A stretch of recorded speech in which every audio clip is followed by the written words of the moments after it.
بیا طالبانو سترګې آینه ده. سترګې هم یوه ډېره لویه دنیا ده. طالبانو علما په دې ډېر بحث کوي. یو عالم دنیا کې تېر سوی ده، علامه ابن الحزم طوق الحمامه یو کتاب جوړ کړی. کتاب کې خو لږ بحث په دې باندې ده، خو بیا هم یو څه بحث ده. ډېر بحث طالبانو په دې کتاب کې په رقیب باندې ډېر بحث ده، چې دوه مینان وي طالبانو، دا رقیب په منځ کې دا ډېر بد په سړي لګېږي که نه، چې ته هلته مجلس شروع کړی او دی درته راسي تاسې مجلس تر خراب کړي. په رقیب یې ډېر بحث کړی طالبانو په سترګو باندې. سترګو کې طالبانو یو څومره لویه دنیا پرته ده. سترګې زاړي درته ګوري، درته زاړي، دغسې درته زاړي، خاندي، وعده کوي، ډاري دی، تهدیدوي دی.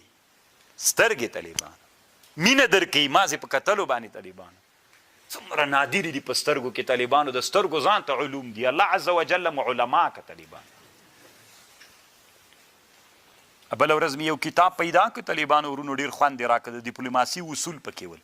چېرته چې ځې مثلا وزارت خارجې ته چې ځې نو هغه اصول ځان ته اصول دي، څه رقم ته به درېږې.